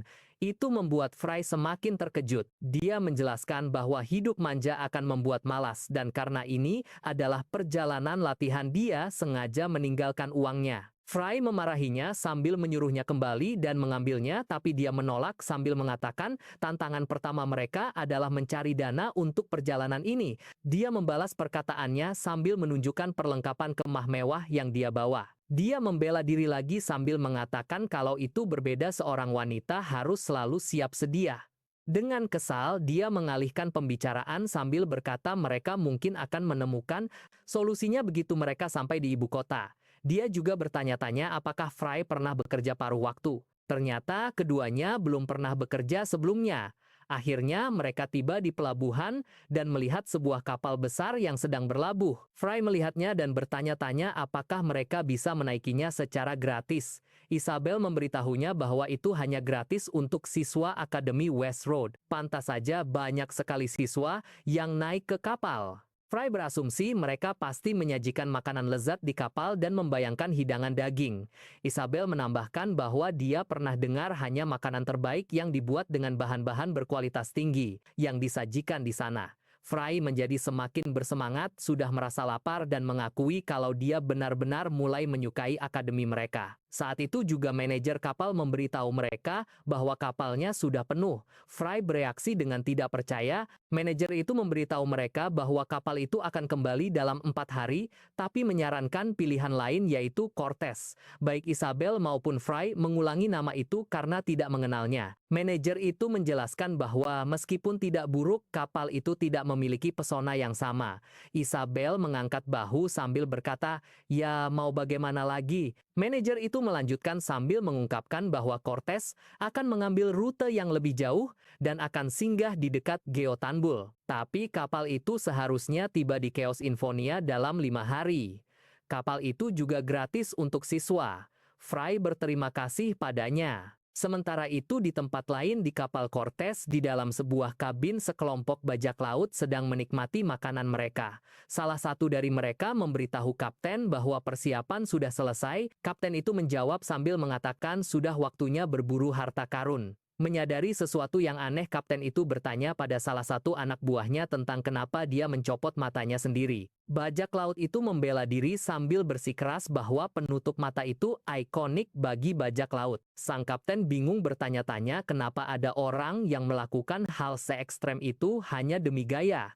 Anggota kru lain menimpali sambil mengingatkannya bahwa mereka adalah perompak Bloodsail. Tidak ada satupun dari mereka yang waras. Tak lama kemudian, kapten itu menunjuk sebuah lokasi di peta. Target mereka berikutnya adalah kapal yang akan melewati selat di samping Geotanbul. Para bajak laut merencanakan gerakan mereka dengan cermat sambil memutuskan untuk menunggu sampai Cortez berlayar melewati Kepulauan Oskal. Begitu jaraknya cukup dekat, mereka berniat untuk menyerang salah satu bajak laut, menyeringai penuh antisipasi. Berkomentar bahwa mereka akan berpesta besar untuk beberapa waktu lalu, dia berhenti dan menanyakan lagi nama kapal itu. Sang kapten yang terlihat jelas kesal, mengancamnya dan menyuruhnya untuk memperhatikan. Dia menjelaskan bahwa target mereka adalah Cortez, sebuah kapal yang penuh dengan para bangsawan muda. Sementara itu, di sisi lain dari drama yang sedang berlangsung ini, Fry dan Isabel akhirnya tiba di Cortez. Saat mereka mendekati kapal tersebut, mereka disambut oleh kapten kapal. Dia memperkenalkan dirinya sebagai Mac Martinez dan dengan hangat menyambut mereka naik ke kapal. Isabel menjawab dengan rasa terima kasih sambil mengakui bahwa tanpa kesempatan ini mereka pasti akan terjebak di pelabuhan selama 4 hari yang panjang. Dia kemudian dengan penasaran bertanya mengapa kapal yang terlihat begitu bagus ini hanya memiliki sedikit penumpang. Sang kapten dengan tenang menjelaskan bahwa rute mereka melewati Kepulauan Oskul, perairan yang baru-baru ini menjadi daerah rawan aktivitas bajak laut. Mendengar ini, Isabel langsung menjadi cemas sambil bertanya apakah yang dia maksud benar-benar bajak laut. Merasakan kekhawatirannya, sang kapten meyakinkan mereka. Dia menyebutkan bahwa Cortez dikawal oleh 2 kapal perang, masing-masing dijaga oleh seorang penyihir tingkat 4. Para penyihir tempur berpengalaman ini berasal dari asosiasi sihir dan ditugaskan untuk melindungi mereka sepanjang perjalanan. Menurutnya, hanya dengan mereka berdua saja sudah lebih dari cukup untuk menahan ancaman bajak laut manapun di area itu. Isabel merasa sedikit lebih tenang setelah mendengar ini dengan pelan mengulangi kata-kata penyihir tempur sambil merasa pemikiran itu cukup menenangkan. Sang kapten menambahkan bahwa tidak ada bajak laut yang berani menyerang kapal yang berada di bawah perlindungan kekaisaran setidaknya jika mereka masih ingin hidup. Namun seiring berjalannya perjalanan ketegangan tiba-tiba meningkat di seluruh kapal. Alarm dan teriakan pecah di antara para kru. Kepanikan menyebar saat semua orang mulai berteriak tentang bajak laut. Ekspresi kapten langsung berubah menjadi ketakutan. Dia melihat ancaman yang datang dan memastikan bahwa itu memang kapal bajak laut. Seorang anggota kru berlari mendekat dengan panik sambil memanggil Kapten Mac bahwa situasinya menjadi gawat. Isabel yang terkejut dan ketakutan melihat keluar dan menyadari kebenarannya bahwa kedua kapal perang pengawal itu telah ditenggelamkan. Kapten bajak laut tidak percaya dengan apa yang baru saja terjadi. Dia bergumam bahwa tidak ada kru di lautan ini yang seharusnya cukup kuat untuk menenggelamkan kapal perang mereka dengan begitu mudah. Beberapa saat sebelumnya, krunya telah menunjuk sebuah kapal di kejauhan sambil mengklaim bahwa itu pasti Cortez yang dikawal oleh 2 kapal perang. Mereka bertanya apa yang harus mereka lakukan selanjutnya, namun kapten menyuruh mereka untuk diam. Tamu terhormat mereka di kapal akan menangani masalah ini. Untuk hari ini mereka mendapat kehormatan menjamu Tuan Dulat, seorang lich yang telah berjanji untuk membantu mereka mendapatkan uang dengan mudah. Salah satu anggota kru nyeletuk karena kaget, tetapi kapten dengan cepat memarahinya sambil memperingatkannya untuk berhenti main-main. Dia menyebutkan bahwa dia hanya pernah mendengar tentang mayat hidup dalam cerita sebelumnya dan sekarang saat melihatnya secara langsung rasanya seperti terjebak di dalam mimpi buruk. Bajak laut lain bercanda bahwa dia pikir kapten sudah gila ketika dia menyatakan mereka akan menargetkan Cortez. Sang kapten memperingatkannya untuk tutup mulut atau kehilangan sebelah matanya. Yang lain berkomentar bahwa membuat perjanjian dengan seorang lich akan menandai sang kapten dalam sejarah bajak laut sebagai seorang jenius di masanya. Kapten kemudian bertanya apakah dia benar-benar percaya itu. Pada saat itu Tuan Dulat merapalkan tombak es. Sang kapten tertegun menyaksikan mantra itu beraksi. Dia kemudian berteriak kepada para kru bahwa ini adalah kesempatan mereka untuk menjadi kaya, yang disambut dengan sorak-sorai dari semua orang. Dia menoleh ke Dulat dan memuji pekerjaannya, terkejut bahwa kedua kapal musuh hancur hanya dengan satu mantra. Tapi Dulat sambil menatap lurus ke depan merasa ada yang aneh. Apa salah satu kapal tetap utuh? Sang kapten sedikit khawatir mengingatkannya bahwa mereka sudah sepakat untuk tidak menghancurkan kapal yang satu itu. Bagaimanapun juga anak-anak di kapal itu adalah kunci keuntungan besar dan dia mengumpat pelan pada si penyihir undead Dulat. Dulat menjelaskan bahwa dia tidak berniat merusak kapal terakhir. Dia menggunakan tombak ketiga untuk memotong rute pelarian mereka. Itu adalah penghalang bukan serangan. Sang kapten yang sekarang bingung bertanya apa maksudnya. Dulat merasakan sesuatu yang tidak biasa di atas kapal itu. Sementara itu seorang pria melangkah maju dan mendesak semua orang untuk tenang dan mendengarkan para kru. Isabel berkomentar tentang bagaimana kapal-kapal perang itu telah hancur. Namun Frey tampak tenang. Dia bilang mereka hanyalah bajak laut, tapi yang mengganggunya adalah hal lain. Isabel tampak terkejut dengan jawabannya.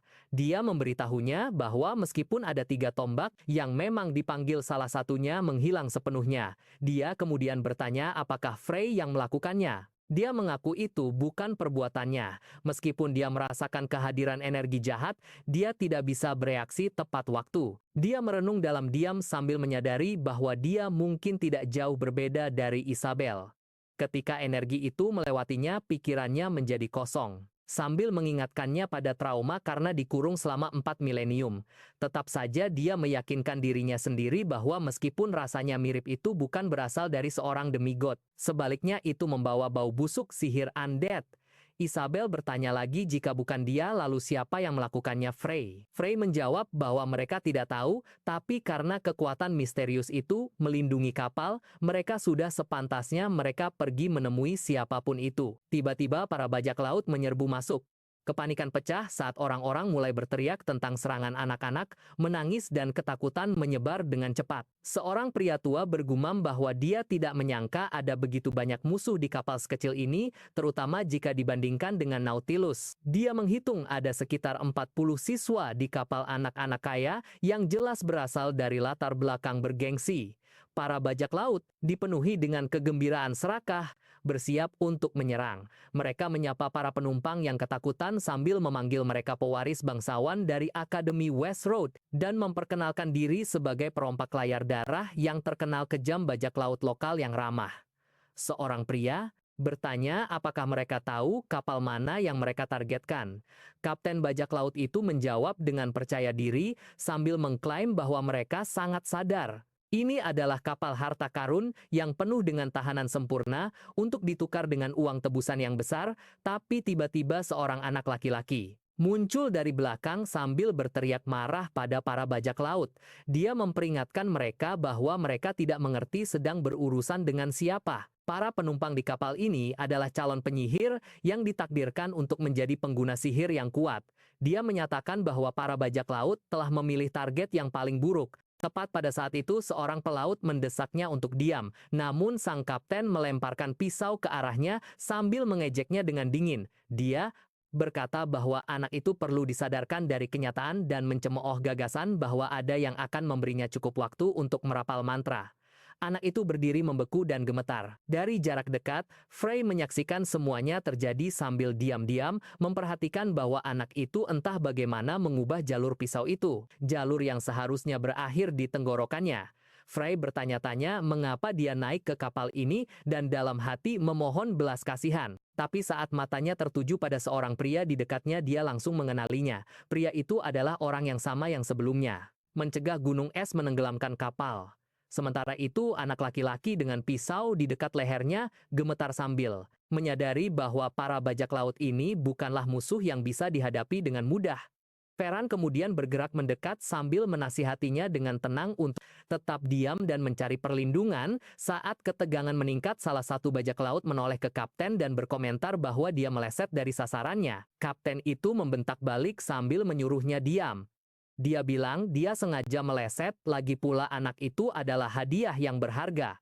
Namun dia dengan cepat beralih dari bercanda menjadi mengancam sambil mengklaim sudah waktunya untuk memberi contoh bagi para kru. Dia melihat Oruka dan memutuskan bahwa dia sempurna sebagai umpan untuk hiu. Tanpa ragu dia melemparkannya dengan kasar ke laut saat Oruka mendarat. Kapten itu mencibir dan mengejeknya sambil bertanya apakah dia mengompol dan menyatakan dia perlu mandi, lalu dia melemparkannya ke laut. Ferran berteriak panik sambil memohon seseorang untuk menyelamatkan Oruka sementara anak itu berteriak tanpa daya. Di sekitar mereka, para siswa lain bergumam ngeri sambil menunjukkan bahwa Oruka adalah seorang penyihir tingkat 2. Apa yang baru saja terjadi terasa sangat kejam. Seorang siswa yang dipenuhi amarah mengangkat tangannya ke arah para perompak dan menuntut untuk tahu bagaimana mereka bisa melakukan itu. Namun kapten itu menjawab dengan dingin mengklaim semuanya terjadi tanpa alasan. Seorang anak laki-laki lain terkejut dan marah, mempertanyakan semuanya hanya untuk dilemparkan juga. Saat dia jatuh, dia bergumam tak percaya bahwa ini tidak mungkin nyata. Para siswa mulai bertanya-tanya dengan tak percaya mungkinkah itu benar-benar seorang Lich. Isabel berdiri tercengang sambil menyadari dengan mata terbelalak bahwa apa yang mereka saksikan adalah memang seorang Lich sejati. Sementara itu seorang pelaut di kapal menyuarakan kepanikannya sambil menuduh mereka semua sudah gila. Menurutnya, mereka telah membuat kesepakatan dengan mayat hidup. Kapten perompak itu kemudian mempertanyakan penilaian mereka, sambil mengingatkan mereka dengan tajam bahwa mayat hidup tidak pernah menepati perjanjian dengan yang hidup. Dia memperingatkan bahwa mereka hanya sedang dimanipulasi, adapun para perompak dia mengakui terus terang bahwa mereka hanya peduli pada harta karun. Itulah cara bajak laut. Sebagai tanggapan pria yang di hadapannya menyatakan bahwa merekalah yang sudah gila, bahkan jika motif mereka tidak lebih dari keuntungan. Di dekatnya, Isabel memeluk Frey dengan erat diliputi rasa takut, tetapi Frey yang sudah merasa tidak nyaman menyuruhnya untuk berhenti memeluknya begitu erat. Dia menggerutu bahwa di tengah lautan sudah cukup panas dan pelukannya membuatnya semakin parah. Masih ketakutan, Isabel menunjukkan bahwa ini bukan sekadar bajak laut biasa. Dia bertanya apakah mereka mungkin berada dalam bahaya serius sekarang lagi pula. Seorang Lich dikatakan memiliki kekuatan yang setara dengan penyihir tingkat 5. Dia ingat bahwa bahkan penyihir tempur tingkat 4 pun tidak punya kesempatan melawannya. Tiba-tiba Dulat melangkah maju dan memerintahkan orang yang membatalkan mantranya untuk muncul. Dia merasakan kehadiran mereka di antara kerumunan dan menuntut agar mereka maju, dan jika mereka menolak untuk menunjukkan diri, dia memperingatkan maka kematian akan menimpa semua orang yang hadir. Setelah mengamati orang yang berdiri di hadapannya, Isabel mengenali Ferran Jun. Frey menanggapi sambil bertanya-tanya apakah dia mengenalnya. Dia menjelaskan bahwa hampir tidak ada siswa di akademi yang tidak mengenalnya karena dia yang mengelola cincin Trauman dan berasal dari keluarga Jun, salah satu dari 3 keluarga terkemuka. Dia mendengar penjelasannya dan bergumam sebagai tanda mengerti. Isabel menambahkan bahwa Ferran juga memiliki nilai akademik tertinggi dan terus-menerus bersaing dengannya untuk memperebutkan posisi pertama. Frey dengan ringan menyebutkan bahwa sepertinya itu adalah caranya menunjukkan kebanggaan meskipun dia membela diri sambil tetap berada di belakangnya. Dia menjelaskan bahwa meskipun kinerja akademik mereka serupa, kekuatan sihir Ferran melampaui kekuatannya beberapa kali lipat. Sementara itu, semua orang di sekitar mulai meneriakkan nama Ferran saat melihatnya tiba. Rasa lega menyebar saat orang-orang bersorak sambil percaya bahwa mereka sekarang aman. Isabel mengamati dengan saksama sambil menyadari bahwa hanya orang seperti Ferran yang bisa menetralkan mantra yang dirapal oleh seorang Lich, namun dia bertanya-tanya apakah dia benar-benar bisa menyelamatkan mereka dari bahaya seperti itu. Frey mendengarkan dengan tenang lalu memperingatkannya untuk tidak terlalu bergantung padanya. Dia berpaling padanya dengan kaget dan mempertanyakan alasannya. Dia dengan tenang menunjukkan kondisi Ferran sambil mengatakan bahwa meskipun Lich itu kemungkinan adalah penyihir tingkat 5. Ferran baru saja mulai mencapai level itu. Meskipun telah memurnikan sebagian tubuhnya dan bangkit lebih awal, Ferran seharusnya tidak bisa membatalkan mantra sekuat itu. Fakta bahwa dia masih berdiri sepertinya adalah sebuah keajaiban. Dia dengan gugup bertanya apa langkah mereka selanjutnya. Lalu bertanya apakah Frey sendiri lebih kuat dari Lich itu. Namun Frey mengabaikannya dengan mengeluh tentang cuaca panas dan betapa dekatnya gadis itu berdiri. Ferran di sisi lain mulai menyesali keputusannya untuk naik ke kapal ini. Meskipun dia berpikir memilih kapal ini untuk menghindari perhatian karena jumlah muridnya yang sedikit, sekarang dia merasa tubuhnya akan runtuh dan menyadari dia tidak bisa menang melawan musuh. Dia menyampaikan semua pemikiran ini kepada Master Dulat. Sementara itu Dulat merasa situasi ini lucu dan menganggap Ferran sebagai penemuan yang beruntung. Ferran menjadi serius dan menanyai Kapten Bajak Laut tentang niatnya yang sebenarnya. Sang kapten menjelaskan bahwa setelah mengetahui murid-murid Akademi Trowis bepergian melewati Kepulauan Oskal yang berbahaya, instingnya langsung bekerja. Karena tujuan kapal ini adalah Chaos Symphonia, dia pikir akan salah jika tidak mengawal. Mereka sambil mengumpulkan uang tebusan yang besar tentu saja. Anggota kru lain bercanda betapa mengharukannya melihat sang kapten begitu baik pada anak-anak. Kapten itu menjelaskan bahwa mereka tetap akan meminta tebusan yang besar dari keluarga para murid untuk menjamin keselamatan. Frey merenung dalam diam sambil menyadari semuanya hanya masalah uang. Farhan kemudian membuat penawaran, dia menawarkan dirinya sendiri sebagai sandera sebagai ganti kebebasan murid-murid lain. Dia berjanji keluarganya akan membayar tebusan 2 kali lipat jika yang lainnya dibebaskan. Kapten itu mendengarkan dalam diam sebelum tertawa dan mempertanyakan logika Farhan. Dengan adanya leech di pihak mereka bisa dengan mudah mengambil tebusan dari semua orang. Farhan setuju, tetapi menambahkan bahwa meskipun dia tidak bisa mengalahkan Leech, itu dia yakin dia bisa mengalahkan kapten dan sebagian besar krunya sebelum mati. Saat dia berbicara, dia mulai memancarkan energi sihir sambil menarik perhatian semua orang di sekitarnya. Frey memperhatikan dan menganggap Farhan lucu. Dia pikir murid pemberani ini punya potensi dan menganggapnya sebagai sosok yang menjanjikan untuk masa depan kerajaan. Isabel mendengarnya dan bertanya dengan lembut apakah dia mengatakan sesuatu. Sementara itu, Master Dulat tiba-tiba mengumumkan bahwa mana milik Farhan rasanya lezat. Dalam sekejap, dia menggunakan sihirnya untuk menangkap Farhan. Karena lengah, Farhan tidak bisa memproses apa yang sedang terjadi. Dulat menyatakan dia akan menikmati setiap tetes mana Farhan dan berencana untuk membangkitkan tubuhnya yang hancur sebagai pelayan mayat hidup. Farhan merasa sangat ketakutan, tidak mampu melawan cengkeraman yang kuat itu. Kapten bajak laut menyaksikan kejadian itu dan menyadari kesepakatan telah berakhir. Dia berteriak kepada krunya untuk menangkap semua orang dan membawa mereka ke kapal lain. Kekacauan menyebar saat para murid berteriak minta tolong, beberapa menangis ketakutan, yang lain memohon ampun. Kru bajak laut menangkap mereka satu persatu. Seorang murid yang sangat ketakutan hampir muntah. Seorang bajak laut mulai tertawa dan menggoda mereka sambil menunjuk ke arah Isabel dan menyarankan agar mereka menyelinap pergi untuk bersenang-senang berdua.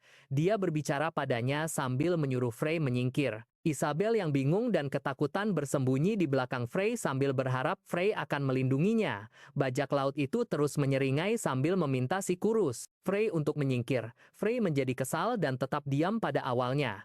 Kemudian pria itu mengejeknya lebih jauh sambil memanggilnya kayu bakar setengah hangus. Frey akhirnya merespons sambil mempertanyakan omong kosong apa yang sedang diucapkan pria itu. Bajak laut itu tertawa lebih keras sambil mengejek sikap Frey dan menebak-nebak bahwa dia pasti sedang dalam fase pemberontakan dan mengklaim akan memberinya pelajaran. Frey menatapnya sambil menjawab dengan sarkasme dan memanggilnya si bodoh mata satu. Di dekatnya, si gendut yang ketakutan dengan situasinya menjadi panik. Dia memarahi Frey sambil memohon padanya untuk tidak memperburuk keadaan. Dia menuduh Frey menyiram bensin ke api dan memperingatkan bahwa tindakannya yang gegabah bisa membuat mereka semua terbunuh.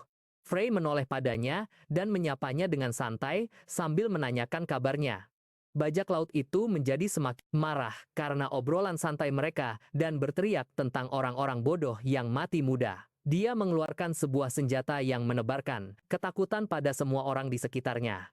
Para murid mulai berteriak, jelas terguncang oleh pemandangan itu. Pria itu kemudian menyerbu ke arah Frey dengan kecepatan penuh sambil mengaum bahwa orang bodoh sepertinya lah yang merusak segalanya. Isabel mencoba melarikan diri dari serangan yang datang, tapi Frey bereaksi dengan cepat. Dia melepaskan pukulan sihir yang kuat sambil meluncurkan pria itu tinggi ke udara. Setelah debu mereda, Frey melirik keadaannya sendiri dan diam-diam merenung bahwa lawannya sudah mengetahui kekuatannya. Semua orang di sekitar berdiri membeku tak percaya setelah menyaksikan kondisi pria itu. Mata mereka terbelalak karena sangat terkejut sambil berbisik di antara mereka sendiri. Tidak yakin dengan apa yang baru saja terjadi, mereka mulai bergumam kaget sambil mengenali Frey dan menjulukinya sebagai yang disebut-sebut sebagai kegagalan terbesar akademi. Tak satu pun dari mereka yang membayangkan dia bisa melancarkan serangan sekuat itu. Sementara itu, Farhan terus menatap bingung dan berpikir, pikirannya terus berputar pada saat Frey membalas menggunakan tendangan berkecepatan tinggi yang ditenagai oleh mana. Dia merasa sulit untuk memahami kekuatan dahsyat di baliknya sambil menyadari bahwa dia bahkan tidak bisa melacak gerakan Frey dengan matanya. Meskipun dia selalu curiga bahwa Frey bukanlah penyihir biasa, dia tidak pernah menyangka Frey mampu menggunakan presisi yang begitu mengerikan dalam peningkatan mana. Pada saat yang sama, Isabel memperhatikan Frey dengan rasa takut yang tumbuh di dadanya. Dia berdiri di sana, jelas-jelas melindunginya dari bahaya. Dia dengan lembut mendesaknya untuk mengamati dengan cermat dan merenung. Apakah ada musuh selain Lich yang benar-benar bisa mengalahkannya? Dia mengingatkannya bahwa dia seharusnya kuat untuk membela dirinya sendiri sekarang.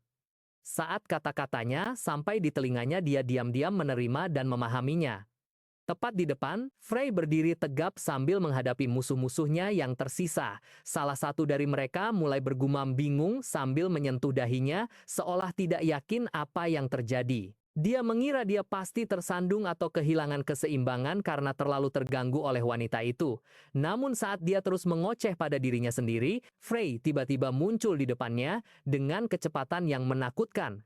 Pria itu membeku ketakutan kewalahan oleh kelincahan Frey. Di dekatnya, monster yang mengamati segalanya juga mengakui kecepatan Frey yang menyilaukan saat Frey menyerbu masuk. Lawannya menjerit kesakitan. Dia terus menyerang dengan kekuatan dahsyat sambil dengan tenang berkomentar bahwa mereka seharusnya menerima tawaran itu. Ketika Farhan mencoba bernegosiasi dengan mereka, dia menambahkan bahwa tidak seperti Farhan, dia tidak menganggap dirinya berbelas kasih. Meskipun dia telah banyak menanggung penderitaan, dia belum pernah membunuh manusia sebelumnya. Begitu suaranya sampai ke telinga musuh-musuhnya, mereka menjadi sangat marah. Mereka mulai berteriak dan menuntut jawaban dari kapten. Jelas tertekan oleh kenyataan bahwa Frey sekarang menawan wakil kapten mereka. Akan tetapi, Frey tetap teguh dan berkomentar bahwa baginya, mereka tidak lagi menyerupai manusia. Tanpa jeda, dia melepaskan pukulan dahsyat pada wakil kapten dengan teknik yang luar biasa. Saat yang lain menyaksikan ini, terjadi kepanikan menyebar dan mereka mulai berteriak sambil menuduhnya kurang ajar dan memerintahkan satu sama lain untuk membunuhnya. Tapi Frey terus bertarung menghadapi setiap lawan sambil menggunakan kemampuannya dengan terampil. Dia mengalahkan mereka satu persatu sambil menunjukkan kekuatan luar biasa yang mengejutkan semua orang di dekatnya. Sang kapten sendiri bergumam tak percaya. Tidak pernah menyangka Frey memiliki kekuatan yang begitu dahsyat. Beberapa musuh Frey sekarang terlempar ke udara, dilemparkan ke langit oleh kekuatan serangannya. Para penonton di kapal ternganga, kagum salah satu dari mereka, dengan pelan menyebutkan bagaimana para bajak laut tidak punya kesempatan sama sekali. Sementara itu seorang bajak laut menahan seorang gadis yang meronta dan berteriak minta dilepaskan. Bajak laut itu gemetar saat Frey mendekat dengan kecepatan kilat. Saat Frey semakin dekat, ketakutan bajak laut itu semakin menjadi-jadi. Bajak laut lain bergegas menghentikan Frey, tetapi tidak ada yang bisa menandingi kekuatannya. Dia terus menyerang tanpa henti sambil mengalahkan. Mereka menggunakan semua skill yang dimilikinya. Kekacauan terjadi saat para bajak laut berteriak kebingungan sambil bertanya mengapa kawan mereka menusuk diri sendiri. Beberapa sudah tumbang. Dalam keputusasaan, seorang bajak laut meneriakkan ancaman akan membunuhnya, tetapi Frey tetap tenang yakin dengan kekuatannya. Lalu dia mengaktifkan kekuatan eksklusifnya. Saat cahaya memancar darinya, itu membuat semua bajak laut di dekatnya ketakutan. Mereka mulai memohon untuk hidup. Mereka menyadari bahwa mereka tidak ingin mati. Kekuatan Frey meledak dengan intensitas sedemikian rupa sehingga langsung melenyapkan semua orang yang berada dalam jangkauannya. Setelah cahaya memudar, Frey menghentikan serangannya. Namun matanya menangkap seorang bajak laut yang masih menyandera Isabel. Bajak laut itu mulai memperingatkan Frey, mengancam bahwa jika dia bergerak sedikit saja, Isabel akan langsung dibunuh. Namun Frey hanya tertawa kecil, tidak terkesan. Tanpa gentar, dia bertindak menggunakan sihir elemen petir. Dia melancarkan serangan langsung ke bajak laut itu. Percikan cahaya terang menembusnya, membuat pria itu berlumuran darah, sama sekali tidak berdaya. Semua orang yang menonton Farhan, kapten bajak laut, dan yang lainnya tertegun. Isabel yang sekarang aman menoleh ke Frey dan dengan lembut bertanya bagaimana penampilannya. Frey menatapnya dan menjawab, mengakui usahanya dengan senyum tenang dan menyebutnya tidak buruk untuk seorang bocah.